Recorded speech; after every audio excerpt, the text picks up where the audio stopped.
the news organizations have been bending over backwards to defend this kind of division between the crowds, the mobs that are out in the streets of American cities. I thought we'd talk about that with Jeff Clayton, who's the executive director and policy director of the American Bail Coalition.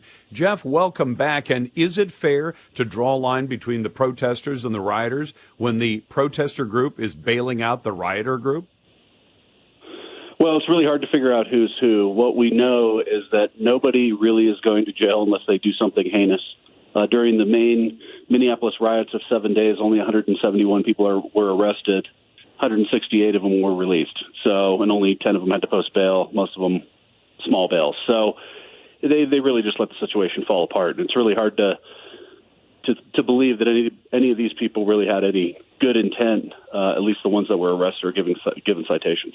And do you think it's fair to look at that and say, if you arrested these people and then allowed them to be released on their own recognizance, should we have the same kind of level of confidence that when this finally goes to the local prosecutor's office, that they'll bring tough charges against some of the people who've done some terrible things in American cities, and that those tough charges will actually be pursued by the prosecutor's office, and that the judges will actually bring down some tough penalties for these kinds of activities? Because I guess that front end makes me think, yep, they're going to wash all this out. Nobody gets held for very long. Everybody else bails out. It then goes to the prosecutor, and that'll happen months from now. They'll probably finally get to these charges, whether or not to charge people and bring a true bill, and that'll be lightweight. And then that'll go be in front of a lightweight judge who will say, pay a fine. And then a lot of these protesters may just say, I don't have the money, so I'm not going to pay the fine. And the whole thing is going to be washed out, and I think the protesters know it, don't they? I think you're dead on about that. I mean, there's one person left in jail for the first 7 days. They dismissed 86% of all cases in the first 3 days. They never filed charges. Too late now. Of the first 7 days, 30% will never have charges filed against them. And poor people that were protesting, that were just trespassing or blocking a highway, these are people charged with, arson, looting, rioting, hitting a cop. I mean, all kinds of crazy stuff that's in there, and they're never going to be held accountable. And you're right, they're even if they do prosecute them, what's going to be the result? And I think the result's going to be, if the trial doesn't go well, we're going to see all of this over again.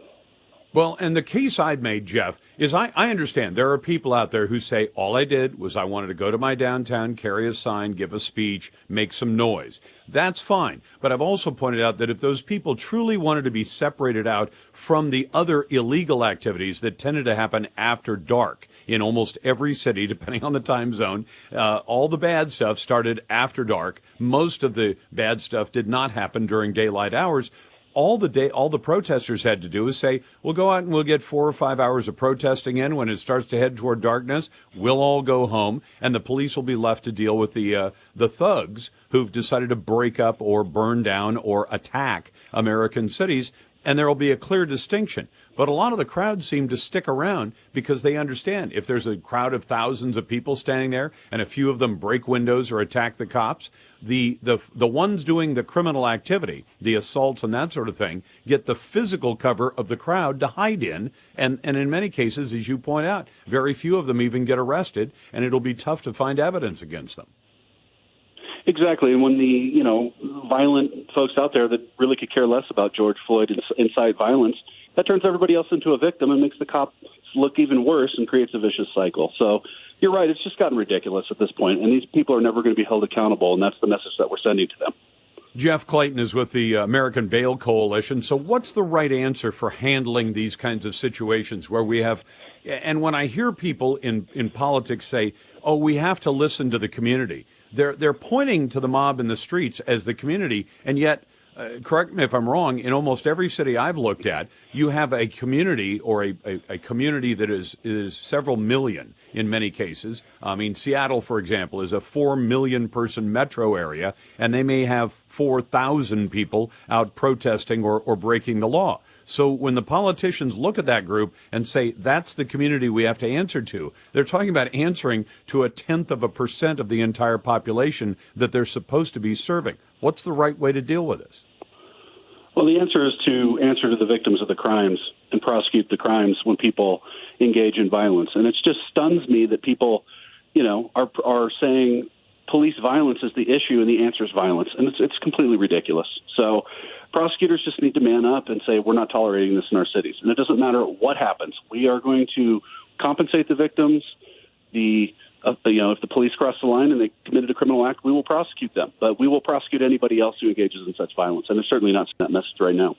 Yeah, and unfortunately, most of the prosecutors are elected officials. The bosses they answer to are elected officials. Many of the judges are elected officials, and all of them care about whether or not they're going to look bad to the voters the next time around. Jeff, do you want to tell people the website for the Bail Coalition?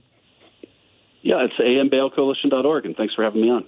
I'm glad to have you on, and we'll have you back to talk about the overall issue of bail, which is a much bigger issue than what we've touched on tonight. But this is the outrage that Americans ought to have. When you have politicians who've decided that you only become part of the community they listen to if you make enough noise and break enough stuff, that's not a responsible way to run a society.